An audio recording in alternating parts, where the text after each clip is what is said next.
you should be concerned because just about every bit of technology that exists is filled with some sort of a spying device. So the truth is going to be found out soon. Take a look at this article from CNN Money. Your TV might be watching you. Today's high-end televisions are almost all equipped with smart PC-like features, including internet connectivity, apps, microphones, and cameras. But a recently discovered security hole in some Samsung smart TVs enables hackers to remotely turn on the TV's built-in cameras without leaving any trace of it on the screen. So while you're watching TV, a hacker anywhere around the world could be watching you. Samsung quickly fixed the problem, but the glitches speak to a larger problem of gadgets that connect to the internet but have virtually no security to speak of. Things like security cameras, lights, heating control systems, and even door locks and windows are now increasingly coming with features that allow users to control them remotely. Without proper security controls, there's little to stop hackers from invading users' privacy, stealing personal information, or spying on people. Now, it's not just the NSA and hackers that you have to worry about watching you through your TV.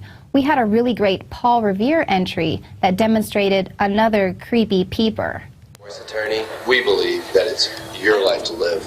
It shouldn't have to be cheaper to keep her.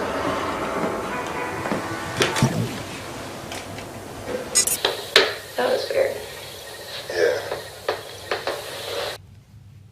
That's right, advertisers are going to be paying attention to see if you're fighting with your wife or how they can market to you by watching you through your television.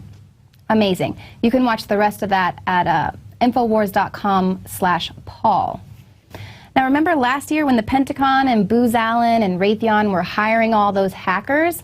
Well, now we know why. It's because they're busy hacking into every area of our lives. The FBI taps hacker tactics to spy on suspects. Law enforcement officials are expanding the use of tools such as spyware to evade wiretaps. Federal agencies have largely kept quiet about these capabilities, but court documents and interviews with people involved in the programs provide new details about how the hacking tools, including spyware, are delivered to computers and phones through email or web links. These are techniques more commonly associated with attacks by criminals. Now, the use of such communications which can't be wiretapped like a phone is called going dark among law enforcement. With such technology, the Bureau can remotely activate the microphones in phones running Android software to record conversations.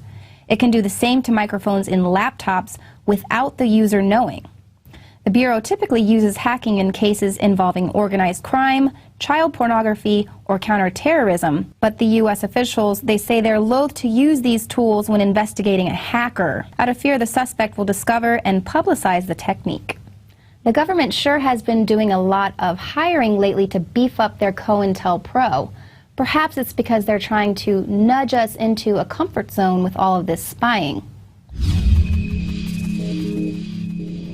A DoD public affairs meeting that made news on the Drudge Report at INFOWARS.com showed just how concerned the government is that they're losing the information war.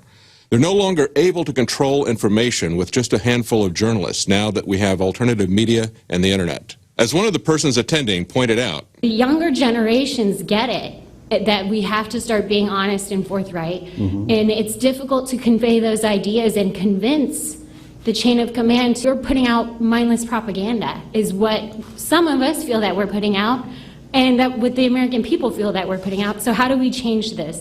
Those inside the military and the government know that it's propaganda, but the government is still pushing ahead with its efforts in the info war. In this breaking exclusive news from INFOWARS, Social Security is looking to hire COINTEL agents. The job listing says the position is responsible for complex assignments to establish and maintain the Social Security Administration's defensive counterintelligence operations, collaboration, intelligence, and information sharing missions. Intelligence operations are not just about reconnaissance. They're also about control, about shaping public opinion through the information that they release. And with baby boomers retiring, a bankrupt government borrowing astronomical amounts, and a younger generation of workers who will be enslaved to pay for it, government is going to have to work very hard to put a happy face on history's largest Ponzi scheme. So Social Security is hiring propagandists, and a prohibition against our own government using propaganda in America that goes back to the beginning of the Cold War, the Smith-Mundt Act, being repealed. And if it couldn't be more obvious, Washington is now touting a new kind of behavioral modification that they call nudging. Nudge is a term that was coined by Cass Sunstein in a 2008 book of the same name. It was put into place by the UK government in 2010, and now they are privatizing the program for profit. Fascism and propaganda. Big Brother meets Madison Avenue. And of course, this is nothing new.